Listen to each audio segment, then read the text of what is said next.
Hey everyone, we're going to do a little practice here using a few of our momentum equations to kind of reinforce what we just did with our notes on momentum. So I'm going to do two examples here with you. Both are relatively straightforward. We're going to use the few equations that are given to us on the reference table. I'll put them on top here.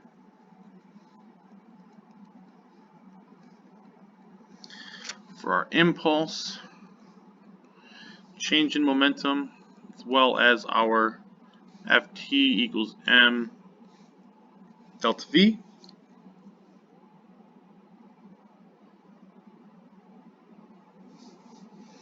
And we'll start with those four for now.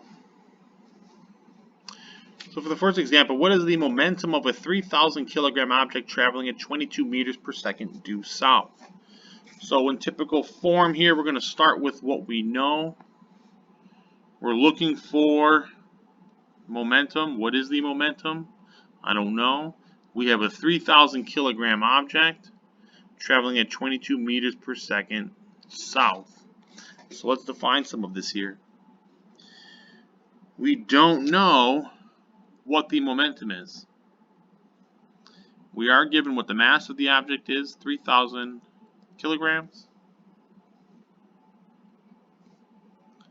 And we're also given our velocity, which is 22 meters per second south.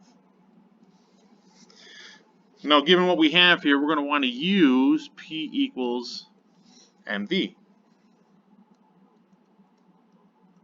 I'm going to move this up here.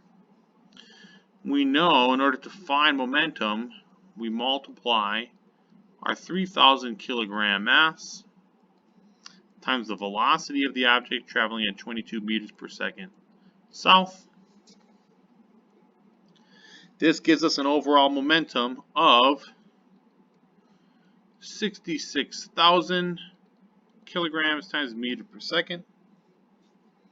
Accounting for sig figs, this would give us 70,000 kilograms times meters per second. And start with defining what you have.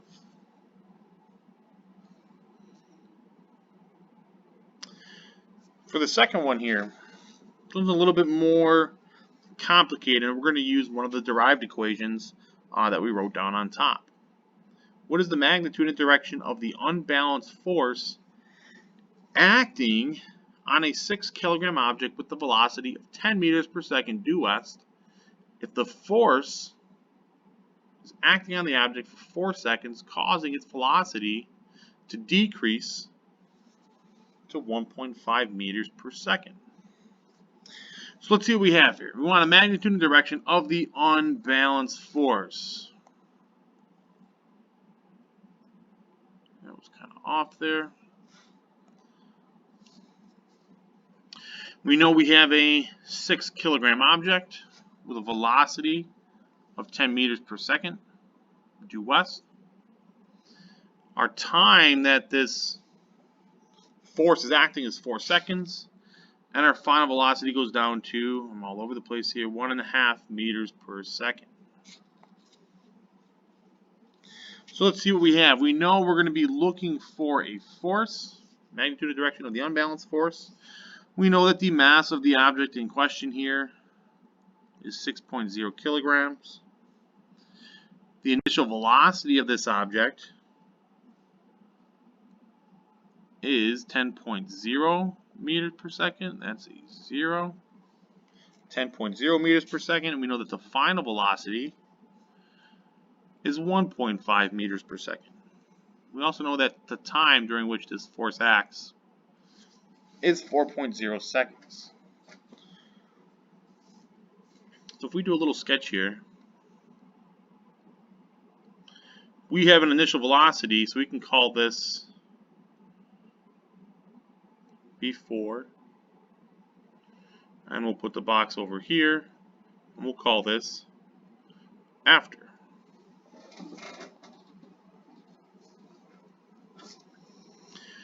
So before, this box is moving with a velocity of 10.0 meters per second. We have some force, it looks like working to slow this down to where our velocity becomes 1.5 meters per second. The 6 kilogram block stays the same. This is 6 kilograms before and after. Before and after, our time of 4 seconds. And we want to figure out what force would do that. Well, if it's going to slow us down and we're moving to the right, the force has to be acting to the left. So let's see, we have velocities to the right as a positive direction, so let's call to the right positive, and we'll call to the left negative. We'll just define that for now. It could be the other way, but let's stick with that for now.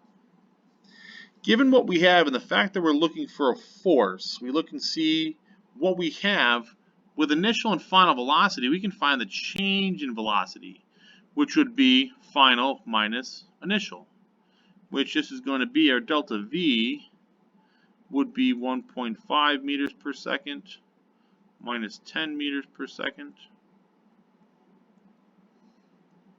Change is absolute, so this would be a change of 8.5 meters per second. And we'll keep that as a negative value to indicate the direction of that change in velocity. So since we know the delta V, we can use, let me give myself a little space here, Ft equals m delta V. Again, a derived equation. And if we rearrange this to find the force that's being applied to this block, it's the mass times the change of velocity divided by the time at which that force is being applied. So plugging in here, our mass of 6 kilograms multiplied by our change of velocity of minus 8.5 meters per second, we did that over on the side there, divided by 4.0 seconds. This gives us a force, I'll do this in 2 steps here, minus 51 kilograms times meter per second. There's our momentum over our time of 4 seconds. This gives us a force of minus 12.75 newtons, which would round to minus 13 newtons. Now, if we think about this, the force or the velocity is moving to the right, which means the force, if it's going to slow down the velocity, has to be moving in the opposite direction of our motion. So this force is going to be applied, as we said here, to the left. So we're going to have minus 13 newtons acting towards the left.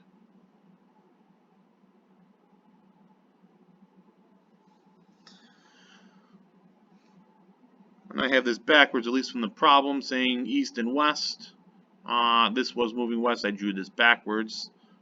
So in this case, calling it backwards, this would be moving in the west direction. So it would be 13 newtons